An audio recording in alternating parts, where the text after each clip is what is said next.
Hey everyone, Harry here to talk about the state of play with the messy situation down in Fulton County where Fani Willis has gotten caught up in allegations of an affair with the man that she has appointed to lead the case.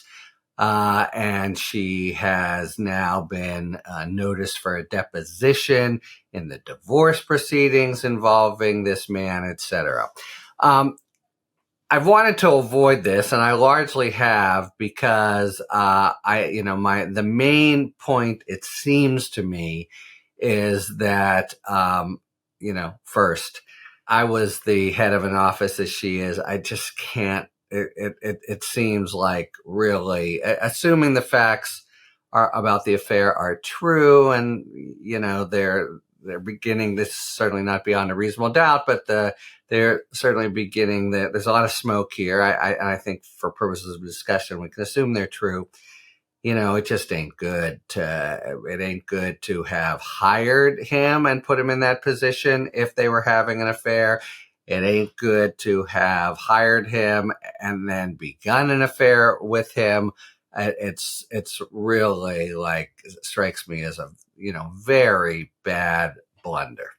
That's point one. But point two is I really want anyway, for thinking about this, to keep separate the possible consequences for Fani Willis, for discipline, etc., and the implications for the prosecution of the Fulton County case. And the reason, though, I wanted to talk about it today is there has been some overlap, and it looks like it could kind of seep into the prosecution itself. All right, so Fani Willis did file a motion to quash the subpoena for her to be deposed, saying a lot of things, including that she would have immunity. Anyway, just we can keep that to the side.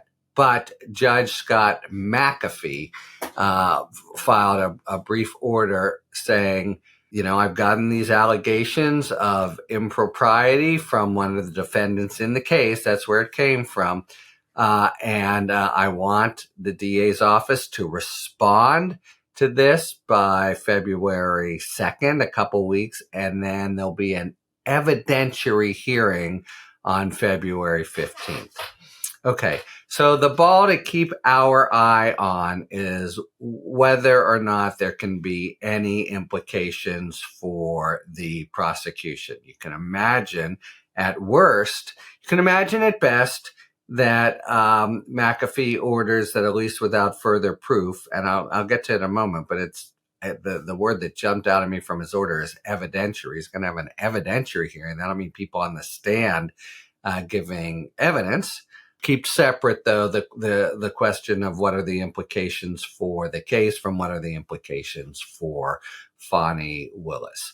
Well, let's start now with evidentiary hearing. So, it could be that McAfee wants to put the guy who made these allegations, Michael Roman, on the stand, is really a bottom feeder disinformation machine. He's one of those characters, and he's done this for many times. So you might just want to put him on the stand and swear him and ask for the basis for his making these accusations. And he probably doesn't have it. He would just say, well, I heard and someone told me. And then McAfee could say, well, I don't have a basis for doing any kind of action here, certainly not dismissing the case. I don't think, however, that he would need an evidentiary hearing to say that, because he could just say, here's what Roman has submitted. It really isn't concrete. It's not specific, and I don't have it here. And moreover, there's a lot of legal ways he could just say, this may be a matter for state discipline. It may even be a matter for investigation. There's the whole aspect where is it possible that Fani Willis arranges for Nathan Wade to be paid, and then that money is used for them to go on vacation. It's all such a mess. But it's got nothing to do with this case. So he could say that it's not clear to me that he would need an evidentiary hearing to do that.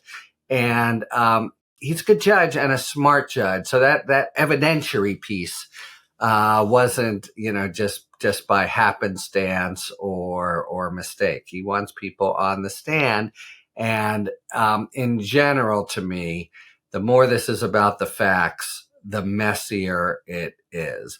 The more it's about, the law and the absence of prejudice for this case, the cleaner it is for the case. Now, I have looked a little bit into the law, and I can report that the law is pretty strong that a prosecutor shouldn't need to recuse because of a romantic relationship with, and there are different scenarios that have come up in the romantic state of Georgia, including, people on the other side having relationships. They have consequences, but usually not for the case itself.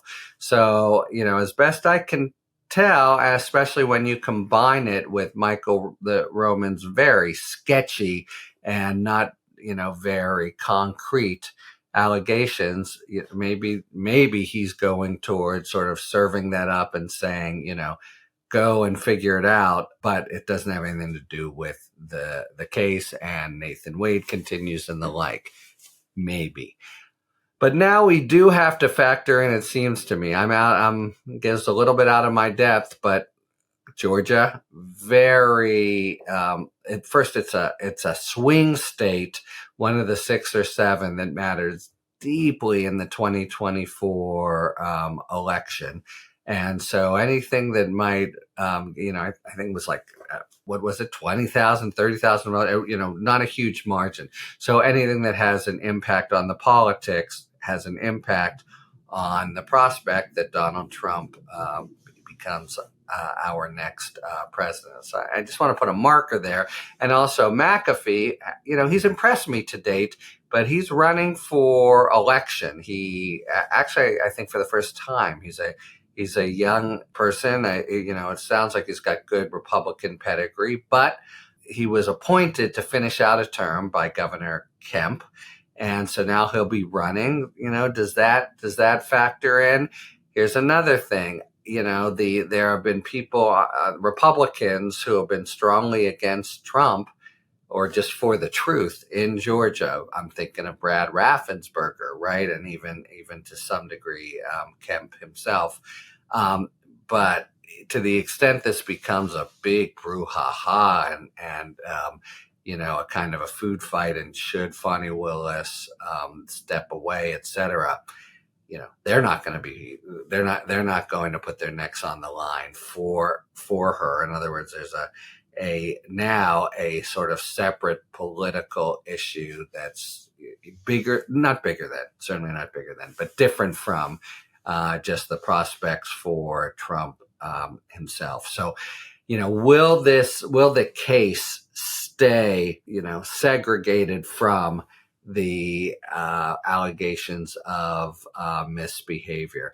And then just, it's just the kind of thing, it feels as if it's just going to come out that there's something to these allegations. And Fani Willis is fighting hard to keep that from happening, and that's just a kind of blood in the water. So the point to just note is that even though the law seems fairly strong, that the facts, if true, shouldn't amount to any kind of change in the prosecutorial team or recusal of Fani Willis, I think it's going to be a scandalous feel on the ground, and there are scenarios that, for some combination of politics and law, result in maybe just Wade, maybe her and Wade, maybe the office, because typically when the head of an office is recused, not invariably, I've had both situations, but when the head of an office is recused, sometimes that means the whole office has to be recused.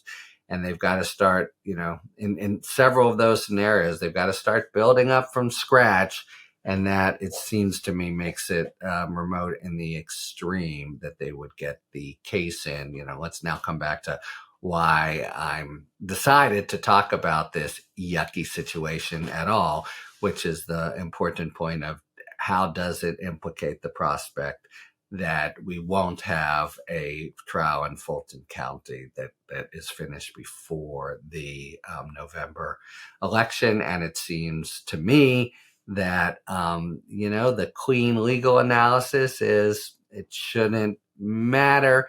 The more mucky practical political analysis is that it might. So that's the ball to keep our eye on. And I'm, what's going to happen this February 15th evidentiary hearing? Is there going to be, what happens if Michael Roman calls Fani Willis to the stand? And, once you get into facts and evidentiary, things can get rather messy. For my lookout, probably yours as well, which is the trial going to go forward? The whole thing is not good news. It may well blow over or play out on a whole different plane from that of the trial. But it gives fodder for Willis's enemies, and just in general, it makes it more plausible, even for ways that are a little bit hard to see right now, that something pretty big upsets the current schedule. And we're scratching from our list now, and I think we've pretty much scratched Mar-a-Lago. We're scratching from our list now. The Fulton County case is something that could go before November. Haven't done it yet, but wanted to surface it all for you guys and broach it, and in particular look nervously toward the February 15th evidentiary hearing. Talk to you later. Thanks for tuning in. If you enjoyed this video and other Talking Feds content, please take a second to like and subscribe. Talk to you later.